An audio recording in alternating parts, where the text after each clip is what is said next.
With Russia planning to move troops into rebel-held regions of eastern Ukraine and perhaps rebel-held claimed areas of eastern Ukraine that they don't control, how would a full-scale war in Ukraine reflect on Biden's presidency? Joining us now to discuss are CNN senior political analyst and the author of Lincoln and the Fight for Peace, John Avlon. And we also have CNN global affairs analyst and author, the man who ran Washington, The Life and Times of James A. Baker III, Susan Glasser, with us. To you first, Susan, what is at stake here for Biden? Yeah, I mean, this is undoubtedly the biggest international crisis of Biden's presidency and really of any in the last few years. It's an outright challenge by Russia, as we heard yesterday from Vladimir Putin in that extraordinary speech, basically defying international law, blackmailing a neighbor, blackmailing all of Europe with the notion that an independent country on his borders is not a real country because he thinks it should still be part of a Russian empire. And John, you say this isn't just important when it comes to Biden's presidency, it's also important for the trajectory of the 21st century. What do you mean by that? What I mean is that, Biden's been very clear that one of the challenges of our times is this issue of democracy versus autocracy. Which way will the world trend in the 21st century? And if Putin is able to menace a democratic neighbor and essentially erase its sovereignty through aggression, through fiction, through troop movements, that is an existential crisis for the international order. And that's why for Biden and Biden's presidency, this is so critical. And why it's a real test of whether democracies and multilateral organizations can hang together as a counterweight to these autocratic and authoritarian bullies. This isn't just about Ukraine. This is about Taiwan in the future. But we're dealing with the here and now, and that's why there must be a robust response by democratic nations to constrain this aggression. And Susan, depending on how big this gets, you're looking at economic ramifications that are going to trickle down to Americans. Already struggling with inflation, it would be higher. Can you talk a little bit about that, but also just the reputation of Joe Biden coming off of a bad withdrawal from Afghanistan and what a bad situation in Ukraine could also mean for him?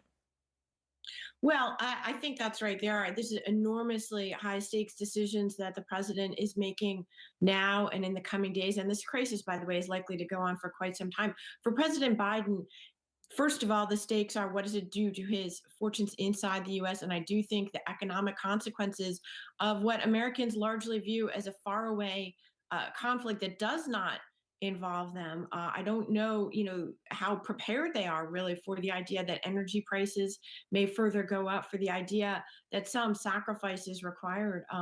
Foreign policy has not been at the top of the political agenda. Americans have understandably been inward looking, focused on the pandemic and all of the assorted enormous fallout inside our society, the unraveling of our own democracy in many ways. And so that's number one. Number two, what about the extreme partisanship with which everything, including foreign policy, has become sort of transformed in recent years in Washington? Are Republicans traditionally willing to be tough on Russia, but now have a leader and an enormous faction in Trump and his supporters who have essentially been pro-Putin in recent years? And so how is that going to affect Biden's ability to speak as the leader of a united country that is divided internally? So I think it's not at all clear what the upside politically for Biden is here, but there's enormous risk for him, both domestically, politically, and internationally. Keeping Europeans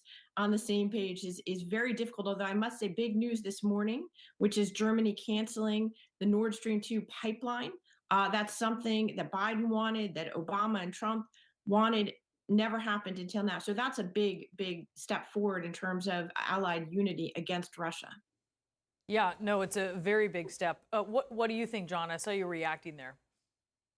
Well, I mean, first of all, Nord Stream 2 is a huge pressure point.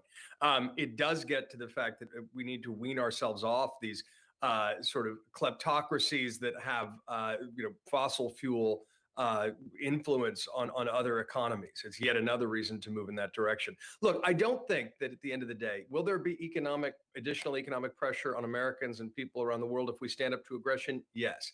But what the sacrifice that's being requested from people potentially to defend democracy and the liberal international order that has brought in 75 years of peace and prosperity in Europe, something unprecedented in the wake of World War II, that America and its allies helped build. We need to remember that we are not fragile things, that we're not, as Churchill said, made of sugar candy, that dealing with a little bit of difficulty to stand down authoritarianism and autocracy is not too much to ask. We need to straighten and stiffen our spines a little bit. Can I challenge you on that a little bit, John? I just think that may be the case for some people, but for other people, when they're making tough decisions about whether they can take a certain job because they can't put that gas in their car, or the price of groceries have gone up, and instead of being able to feed their kids ground beef, they have to feed them beans or something else, that is sort of a departure for them from what they would prefer to. That's a lot to ask. How are you expecting people to focus on democracy when the kitchen table issues are eating them up? Well, I think two things about that, Brie. You're right. Obviously, people are feeling a lot of difficulty, but that's also where government can take action to alleviate some short-term stress. Second of all, I don't think we need to. We run a real risk of taking democracy's gains over really living memory for granted.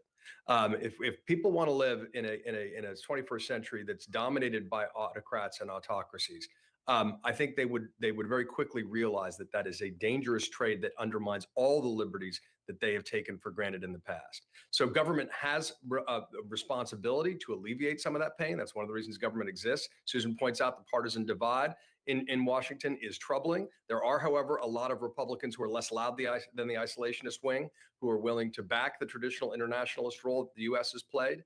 But don't underestimate the trajectory implications of this particular moment.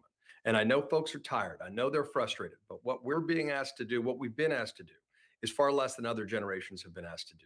So we should keep that in mind as well. But government should take action to alleviate some of the pressures and pain that people are feeling, because it's real. Susan, obviously Joe Biden can't control what is out of his control. What is within his control right now?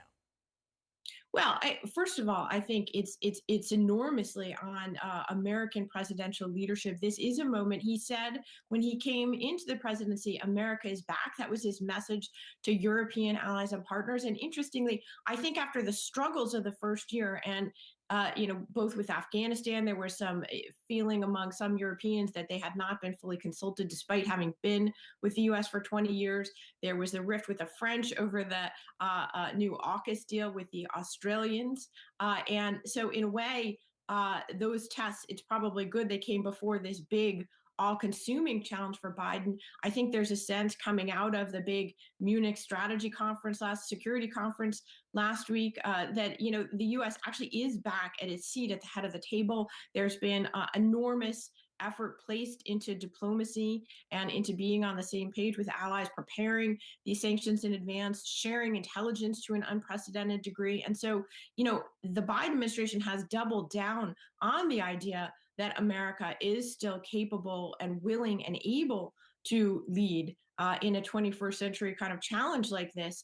The test is going to be, can he keep it together? Putin is a very experienced adversary. And it seems that he's calibrating many of his moves to maximize the potential for disagreement among the allies. So I think that's going to be a huge challenge for the U.S. is keeping its coalition together over what could be a very, very long run challenge.